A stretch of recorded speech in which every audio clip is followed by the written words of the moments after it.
The world is a changing place, and we have different challenges facing us, but the common factor is energy drives prosperity. And the risk of energy vulnerability, energy supply instability threatens our prosperity. So nuclear is a really nice piece of the puzzle in order to secure prosperity, secure energy supplies, and keep our economies growing. This is Fissionary, a show exploring how nuclear powers your world. I'm Mary Carpenter. And I'm Jordan Houghton. Let's jump in.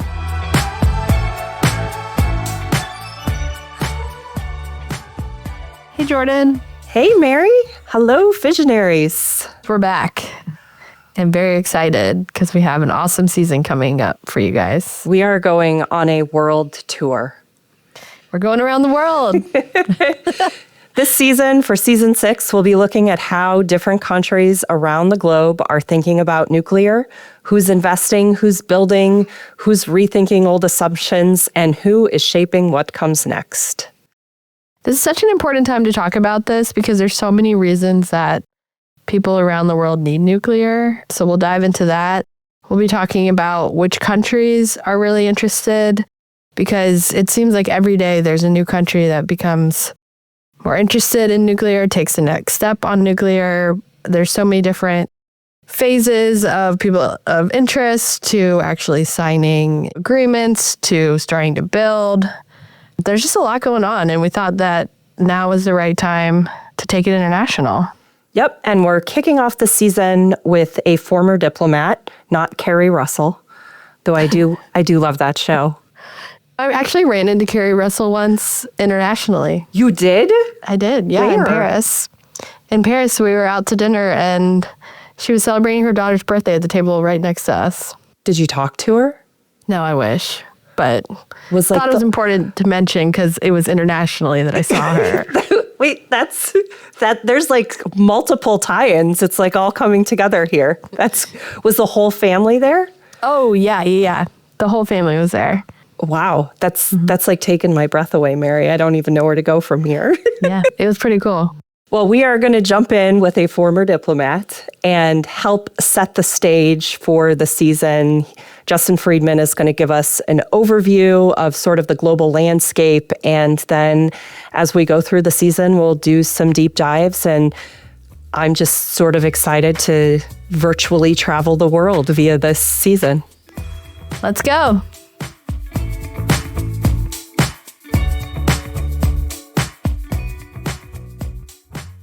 Today, we're joined by Justin Friedman, founder of Friedman Global Strategies and former senior advisor for commercial competitiveness in nuclear energy at the U.S. Department of State. Justin has a wealth of experience working at the intersection of diplomacy, energy security, and international nuclear development, so we're excited to be kicking off the season with him. Justin, welcome to Fissionary. I got to see your diplomacy in action when we were on the UK trade mission together last year, so I'm really excited to have you here to talk to us today. I'm really delighted to be here, and thank you for this opportunity. So tell our listeners how you got to where you are today. What got you interested in diplomacy and what got you interested in nuclear? Well, my diplomacy and nuclear story probably starts actually in, I think it was 1975, 76, 77, somewhere in that time frame. I was a young man in middle school or maybe just started high school. And my father was a participant in a U.S.-Soviet exchange program. And as part of that program, my father was a doctor, but Russian doctors, Soviet doctors came to the U.S. and came to our house. And so I got to see international diplomacy as a young man, not knowing what diplomacy was. And I think it was that moment when I saw that there are other people out there and other worlds out there that it stimulated my interest in the world and in doing something global. Flash forward to about 10 years later, and I started applying for the Foreign Service and finally did get in the mid-90s. What drove me into nuclear was purely happenstance, and it was started with energy, not nuclear. I was working on the Russia desk at the State Department, having done 2 overseas assignments, and I was asked to move off the desk and move into something called Caspian Basin Energy Diplomacy, which was about building an oil pipeline from Azerbaijan through Georgia to Turkey to provide an outlet for hydrocarbons, first oil, but then later gas, from the Caspian Basin to world markets in a way that didn't give Russia a veto over how exports would happen. And it was a fascinating project. It was a lot of fun. And that got me started on my energy journey. But then it was when I was assigned to Bulgaria where I really got serious about nuclear. Bulgaria has a nuclear program, has a well-operating reactor program, but they were 100% dependent on Russia for fuel for their nuclear program, but also 100% dependent on Russia for hydrocarbons. So part of our strategy for Bulgaria was to help them overcome that dependence on Russia. And they were finally able to procure Westinghouse nuclear fuel for their reactors, their Soviet designed reactors. And that helped them break that monopoly. When I came back to Washington after that assignment, and my colleagues in the State Department said, hey, we've got this nuclear equation, and we've been saying, don't do Russia, don't do China nuclear for a long time. Why don't we have someone like you go around the world saying, yes, do nuclear with America? That was the start of my true nuclear deep dive. What I've been doing the last 4.5 years, 4 years at State, and now half a year as an independent consultant. To wrap it up, it's all about sovereignty, national security, and energy security. So let's start by setting the stage for the audience. When you look around the world right now, what feels most significant to you about this moment for nuclear? I have to take a half step back from your question and talk about the nuclear story. And like you said, I've been telling the nuclear story for the last 4 years as a diplomat, and now telling it from the private sector. But there were 3 basic stories that we had for nuclear. And when I started, it was all about decarbonization and alternatives, conventional sources of power generation, hydrocarbons in particular. Then we moved on to oh my gosh, data centers need all this power. We have to have good, clean, firm power for data centers. And now the story is back to the most important story in my mind, which is about energy security.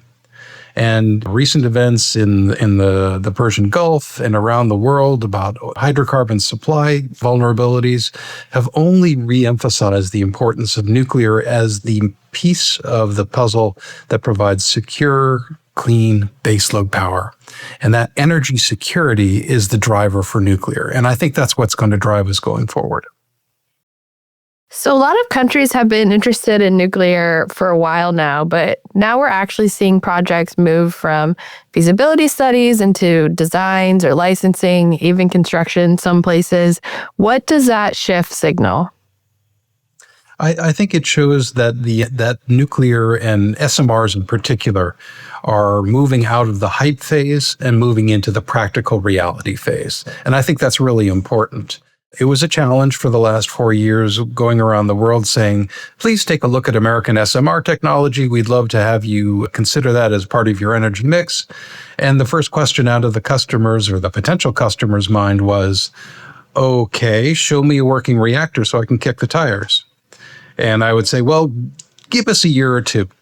Now, today, there are tires to kick, if you will, forgive the metaphor. We've got projects under construction, under nuclear construction across North America. And I think that's a great sign for the industry that we're moving beyond hype and into the practical realities of the program. That's super interesting. It seems like those same themes that were important then are still important now. Absolutely. It's all about energy security. The world is a changing place, and we have different challenges facing us, but the common factor is energy drives prosperity. And the risk of energy vulnerability, energy supply instability threatens our prosperity. So nuclear is a really nice piece of the puzzle in order to secure prosperity, secure energy supplies, and keep our economies growing. For our listeners who don't follow this as closely as we do, what is your elevator pitch for partnering with U.S. nuclear versus Russia or China? If you're going out to sell another country on who should be their nuclear partner, what do you tell them to make the case for U.S. technology? What I do say is that when you make a decision to do nuclear, and you should think about it and take your time, but when you're ready to do nuclear, you need a good, reliable partner. And when you look at the partners that are available from the U.S., you've got a competitive market, so you're getting a good price, and you've got a reliable supplier and a multiplicity of vendors so that you know that you're going to get the best possible deal for your country. So where are you seeing momentum globally right now? Are there countries or regions that really stand out to you? I think the obvious place to look first is Europe. EU member states in particular. We've seen a whole bunch of announcements by U.S. technology companies that are building their first reactors or building their first SMRs in Europe.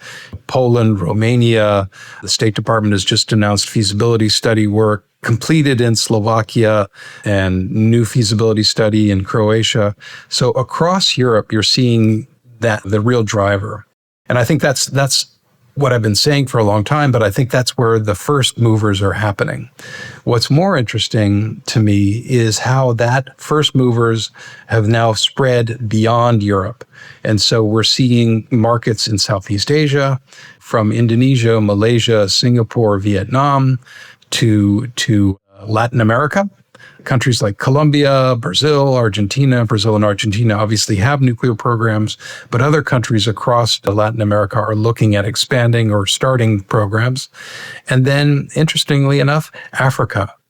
Africa is a really interesting case because it goes back to basic economic theory where you take advantage of your relative lower level of development to jump over a technology phase and move directly into something more reliable.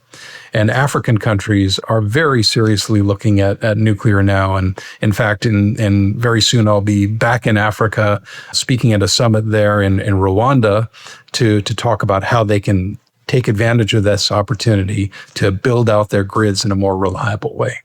So over the course of this season, we're going to do deep dives into several different countries, and you're helping us set the stage for that by giving us sort of the 1,000-foot view. In practice, what does a thoughtful nuclear rollout look like, and how is that important in building public buy-in and confidence around this energy source in places that haven't had it before? Fortunately, a lot of the hard work has already been done for us by the IAEA. And so there is a model for countries to follow that is 19 points and 3 milestones. And it talks about how to move through the decision-making process to decide if you want nuclear. And then if you make that if decision, then the how and when. And so I think that is the best starting point for most countries. And as a consultant, that's exactly what I say, and I try to provide support. But the most important thing in the process is something you hinted at in your question, which is public buy-in. Nuclear can only happen if the public supports it. And for obvious reasons, the technology is much better than it was in the past. But the public mindset still remembers Chernobyl. People remember Fukushima. And so you need to have open public engagement with nuclear, about nuclear, so that people can understand what is today's technology, but also understand the opportunity it creates for communities for development. And the interesting fact is, this is something I cite all the time, is that when you do public surveys of support for nuclear, the communities that support nuclear most are the communities that already have a nuclear reactor or a nuclear program nearby. So nuclear can tell a good story, but we have to be aware of the fact that there are some bad stories out there, and we have to tell that good story for development, for communities, for good jobs, and for economic security. So you told us a lot about different countries that want nuclear, and I'm sure they all want them for different reasons. And we know large reactors, SMRs, microreactors, new advanced designs all play different roles. How should listeners think about where each technology fits in the international landscape? The international landscape is probably less important, to answer your question, than the country-specific landscape. Every country has its own built grid, and it has its own demand projections and growth projections. And the most important thing for nuclear and the selection of large SMR, micro, what have you, is how does nuclear fit into their geology and into their grid geography and topography, and what the demand projections are. I think there's really good cases for large reactors in some markets for some purposes. I think there's a fantastic case for SMRs around the world for multiple uses, but there's also a great case for micros in very interesting applications, be it remote communities, mining opportunities, or even data centers that need good backup systems. As these technologies scale, regulation becomes just as important as the innovation of the technologies themselves. How does the U.S. regulatory system fit into that and help set a global standard? And how does that fit in with countries looking to deploy American nuclear technologies? I've always believed that one of the strongest sales points of U.S. nuclear technology is U.S. regulation. And that is, the U.S. NRC has always been perceived in, because it truly is the gold standard for regulating nuclear reactors. Now, of course, some in the industry will say, well, they were too slow, they were too cumbersome, too many layers of bureaucracy. And there's some validity to those complaints. And I have some very close friends who've been up and down the various positions in the NRC, and they will be the first to tell you that, yes, the NRC can be more efficient. But I think what's happened in the last 3 years is that the NRC has said we need to do better for our customers, for our stakeholders, and they've gotten much more efficient. And you've seen results of license reviews, like the review for TerraPower went faster than expected. So the maintaining the gold standard, but improving efficiency is central to what NRC is all about.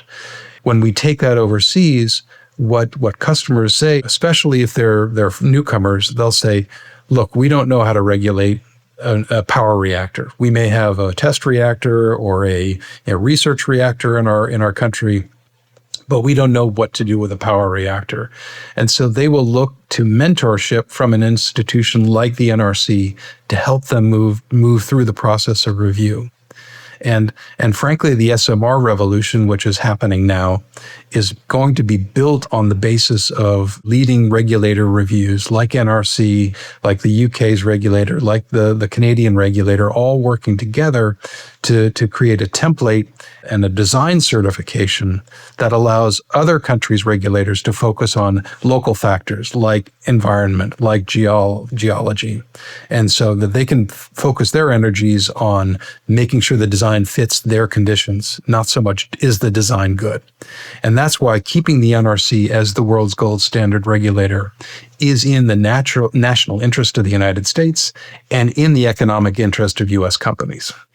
So beyond regulations and the regulators, have you seen any good examples of international partnerships that have or are currently working well? I just hinted at the one, which is the partnership for review of the GE Vernova technology.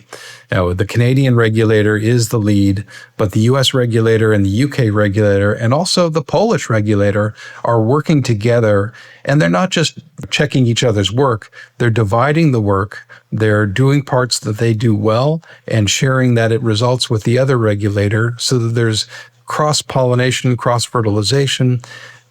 And the result is, if the US NRC is the gold standard, then maybe the 3 or the 4 regulators together are the platinum standard. I've just invented that. But the result is multiple markets now will have approval for a technology design that can be deployed at fleet scale. And that's exactly what we're driving for with nuclear, is that we want technologies to be deployable at the fleet level, and that requires repetition and it requires consistency across the regulatory space. So I'm curious then, you talked a little bit about how community buy-in is really important.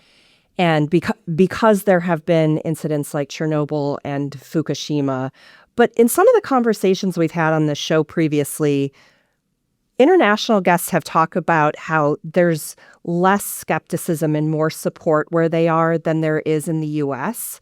Most of our listeners are here in the U.S., so they have that sort of U.S.-centric view, especially because you have countries coming together to make the platinum standard, as you say. I like that phrase. Do you find that there is just generally more support for nuclear outside of the U.S. in certain pockets because they just have approached it differently and come at it a different way, and they don't have the stigma that maybe has come up in the U.S.? I haven't done deep public opinion survey research to answer your in a very informed way, but I'll be anecdotal. I think industry, when we talk to ourselves, we all say the technology is great. And so industry professionals, no matter where they come from, know the value and the safety and the security of the technology. When you go outside of industry circles, then you get differing opinions. I'm blessed to be married to a wonderful woman who came from Turkey originally, so I have family in Turkey and I have friends around the world. And so when I talk to people who aren't in the industry, they're the ones who say, nuclear, oh my gosh. And it's those folks we have to learn how to talk to better and talk with better. Because yes, there is the sense the industry knows it's safe, and engineers and the industrial community understand the safety, but it's not us we have to convince. It's the folks who are going to be voting for politicians, voting for laws. Those are the folks we have to engage more effectively and share with them what's really happening and then move forward. In that same vein of the question Jordan just asked, we're going to need a lot more workers in nuclear in the U.S., but also around the world. And I know that's a big focus for U.S. companies. Have you seen any good examples of workforce recruitment internationally? Some of the best work is being done by the U.S. State Department. This is my bias, so I put it on the table. But the work like the U.S. First program has done in Ghana to create a welding training school to get welders up to nuclear skill set, I mean, that's the kind of thing that needs to happen more broadly. When I go around the world and we talk about nuclear technology, and of course, the first thing is it safe? Is it secure? Yes. And then what's it going to cost? And then they start thinking about what's it going to take to build it. Well, there are lots of companies around the world with fantastic mega project construction skills, but it's getting those craft skills certified at the level they need to be. That's going to be the biggest challenge. Yeah, the project in Ghana is very interesting. So for countries that are new to nuclear or going to grow their fleet over the next several years, what are the most important conditions that need to be in place before they can move from interest to construction? We talked a little bit about this already. The first and most important condition is public acceptance. And that's something that has to start from day one. And so when I've encountered countries that say, well, we're thinking about nuclear, but we don't want to talk about it publicly, I always say, don't hide from it. Because the further you get down the path, if a decision to get into peaceful nuclear energy is perceived as something that's done in secret in government, you'll build in an opposition for it from day one, and that's the worst thing you can do. So public engagement has to be from day one. The second thing is you need to take a look at your market space. How are you going to fund this kind of build? Nuclear isn't cheap. We all know that. And to make it happen, you need a steady revenue stream against which you can finance a nuclear build. And there's a lot of strange, market-driven, strange economics right now. Someone has to take a look at this market and come up with more stable pricing mechanisms so that the financing flows through. So people first, financing, and then the third piece is regulatory. You have to take a look at your regulations and making sure that you're harmonized fully with gold standard regulators like the United States.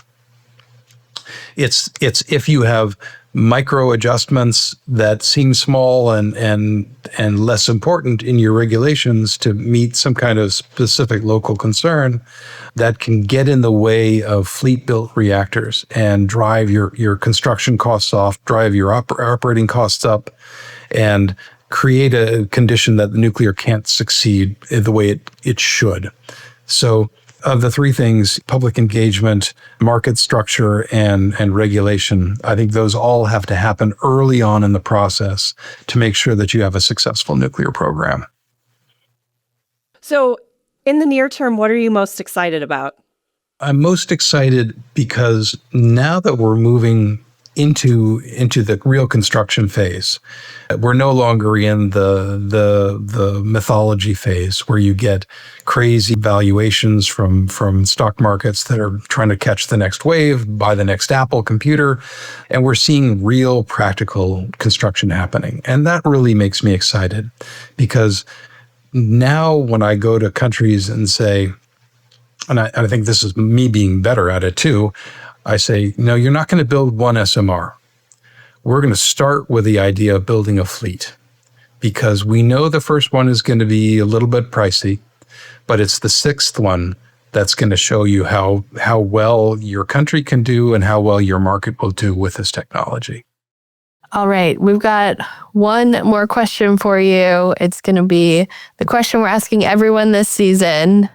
What's your favorite place you've traveled to and why?